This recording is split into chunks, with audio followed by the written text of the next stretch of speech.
you want to win things, we all know you have to start at the back. Your goalkeeper, your two centre-halves have to be strong, solid, people you can rely on, reliable people, reliable characters that you can count on in times of when you need them, when things aren't going so well. They've conceded 75 goals in 54 games this season. If that's not alarm bells ringing in terms of defensive Where are you pinning the blame stability, for that? Which area of the pitch? Centre-half? I think the centre-halves. I don't think Frank knows what his best pairing is or his best three.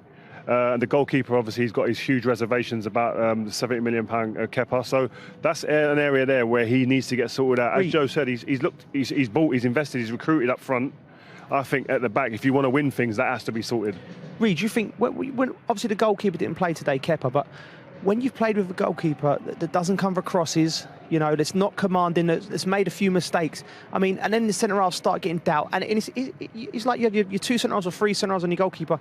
It's such an important part of the pitch, and if one of them areas is not working, the confidence drains from the other sides of it, because it's all about covering each other and being reliable, and they just, Chelsea just haven't quite found that blend yet.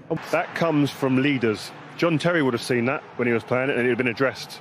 He'd have been telling someone to get over there, or the players that were playing at that time who would have had the experience and that character to be able to go, right, there's an issue there, get it sorted. I don't see who on that pitch is shouting at Kurt Zouma. There's two, three, four times the ball's been played in behind Reece James.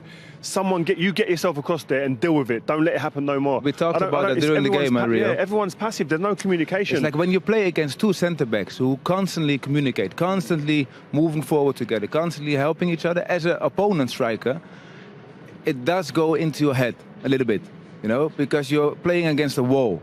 If the two centre-backs are playing like that. You feel like you're playing two players, not one all the time. Yeah. And I think that, sorry, Joe, I just think that, as I said before in half-time, this wasn't a real intricate piece of the puzzle to work out. It's a straight ball, it's one ball. It's not like there's rotations in front of you and people are coming off of you and they're outnumbering you in midfield now. You can't come out as a centre-back. This is one ball over the shoulder, turn, run. You either drop off and you clean it up, or you stay with your man and you say, I'll race you, but you're racing against Aubameyang. They didn't work that out, and for senior players, people with vast experience, Rudiger, in the end, Christensen, Zouma, you've got to sniff that, you've got to know that's coming, you've got to smell it after one or two times it's gone in there. Third and fourth time, it's not going in there because I'm going to stand in there and wait for you, and when you get your head up, you'll see me in that area. Yeah, it's non-negotiables and it's defensive instinct, and what was telling for me was, after we had half time, and Frank would have seen it, and his coaching staff would have seen it, and they would have said, listen, you have to stop Aubameyang when the ball gets turned in behind. And then Kurt, there was a ball about 5 minutes into the second half where Kurt Zouma, and there was a bit of indecision and no one dealt with it. And I'm thinking, then your alarm bells start ringing, because then that would have been addressed at half time. I'm 100% sure that would have done it. And we had a couple of players as well in Holland. Daley Blind, for example. Everyone says he's slow, but he's always on time. Frank de Boer.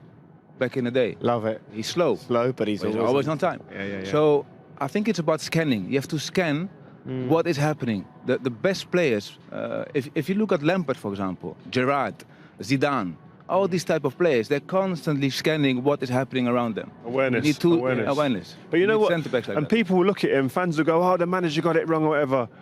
I don't believe that's the manager's fault, something like that. That's not tactical, really. That's like a player just understanding your role in the team, you're understanding your job. And they never, ever got to grips with it all game. Aubameyang must have been thinking, wow, these guys aren't even knowing I'm coming. They're not even seeing it. They're not even looking on their shoulder to see I'm here. I've been in it 3 times now, and no one's still there.